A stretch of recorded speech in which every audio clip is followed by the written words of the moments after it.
మధ్యప్రదేశ్లోని చింద్వాడ జిల్లాలో కల్తీ దగ్గుమందు సృష్టిస్తున్న విషాదం అంతకంతకు పెరుగుతోంది. తాజాగా ఈ ఘటనలో మరణించిన చిన్నారుల సంఖ్య 22కు చేరింది. కోల్డ్ రీఫ్ సిరప్ తమిళనాడులోని కాంచీపురంలో ఉన్న శ్రీసేన్ ఫార్మా అనే యూనిట్ తయారు చేసింది. ఈ దారుణ ఘటనపై మధ్యప్రదేశ్ పోలీసులు శ్రీసన్ ఫార్మా కంపెనీ యజమాని రంగనాథన్ గోవిందరాజన్ను చెన్నైలో అరెస్టు చేశారు. కాంచీపురంలోని మందుల తయారీ యూనిట్ను సీజ్ చేశారు.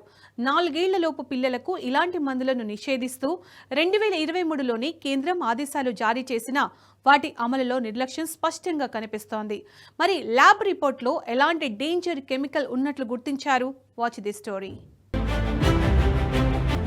దేశవ్యాప్తంగా సంచలనం సృష్టించిన కల్తీ దగ్గుమందు మరణాల కేసులో కీలక పరిణామం చోటు చేసుకుంది. మధ్యప్రదేశ్లో 20 మంది చిన్నారుల మృతికి కారణమైన ఫార్మా కంపెనీ యజమానిని పోలీసులు అరెస్ట్ చేశారు. చెన్నైకి చెందిన కోల్డ్ రీఫ్ ఫార్మా కంపెనీ యజమాని జి రంగనాథన్ ను మధ్యప్రదేశ్ పోలీసులు గురువారం తెల్లవారుజామున అదుపులోకి తీసుకున్నారు. శ్రీసన్ ఫార్మా కంపెనీ యజమాని, డైరెక్టర్లు 3 రోజుల నుంచి పరారీలో ఉన్నారు.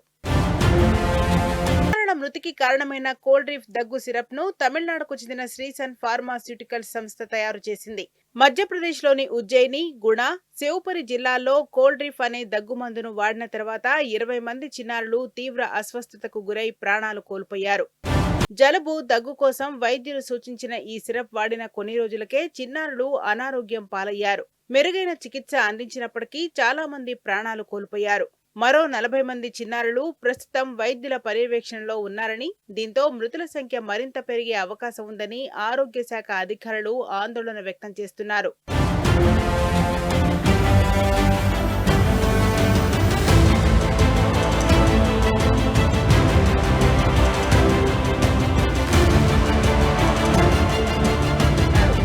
కోల్డ్ రీఫ్ సిరప్ ను తమిళనాడులోని కాంచీపురంలో ఉన్న శ్రీసేస్ ఫార్మా అనే యూనిట్ తయారు చేసింది. దీనిపై దర్యాప్తు చేపట్టిన అధికారులు ల్యాబ్ పరీక్షల కోసం సిరప్ నమూనాలను పంపించారు.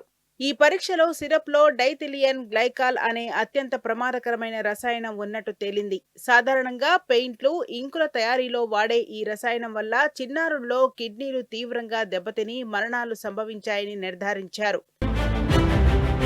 ఈ విషాద ఘటన నేపథ్యంలో మధ్యప్రదేశ్, తమిళనాడు, తెలంగాణ సహా పలు రాష్ట్రాలు కోల్డ్ రీఫ్ సిరప్ అమ్మకాలను తక్షణమే నిలిపివేసి స్టాకును సీజ్ చేయాలని ఆదేశాలు జారీ చేశాయి. ఆ తర్వాత కేంద్ర ఆరోగ్య మంత్రిత్వ శాఖ కూడా దేశవ్యాప్తంగా ఈ మందు అమ్మకాలను నిలిపివేయాలని, అందుబాటులో ఉన్న స్టాక్ను స్వాధీనం చేసుకోవాలని అన్ని రాష్ట్రాలను ఆదేశించింది.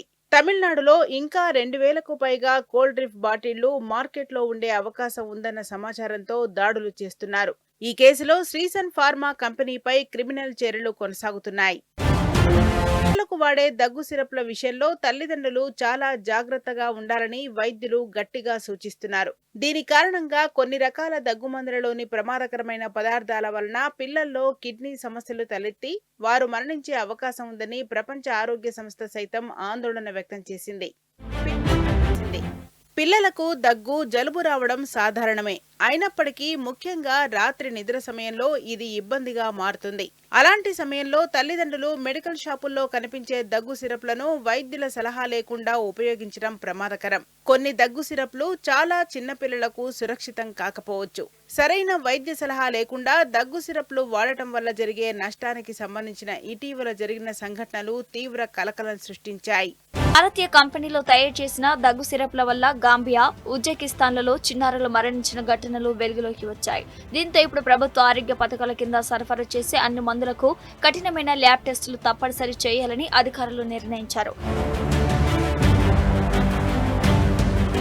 సమాజంలో ఆధునిక జీవన శైలి కారణంగా అందరూ బిజీ లైఫ్ గడుపుతున్నారు. తీరికలేని ఈ జీవితంలో ప్రజలు కనీసం ఆరోగ్య సమస్యలు వచ్చినప్పుడు కూడా హాస్పిటల్కు వెళ్లడానికి సమయం కేటాయించుకోలేకపోతున్నారు. ఫలితంగా దగ్గరలో అందుబాటులో ఉండే మెడికల్ షాప్ నుంచి నేరుగా మందులు కొనుగోలు చేసి వాడుతున్నారు. అయితే ఈ అలవాటు వలన ఆరోగ్యానికి తీవ్ర నష్టం జరుగుతుందని వైద్యులు పదే పదే హెచ్చరిస్తున్నప్పటికీ ప్రజలు పట్టించుకోవడం లేదు. ముఖ్యంగా చిన్నపిల్లల విషయంలో ఈ నిర్లక్ష్యం ప్రాణాల మీదకు తెస్తోంది.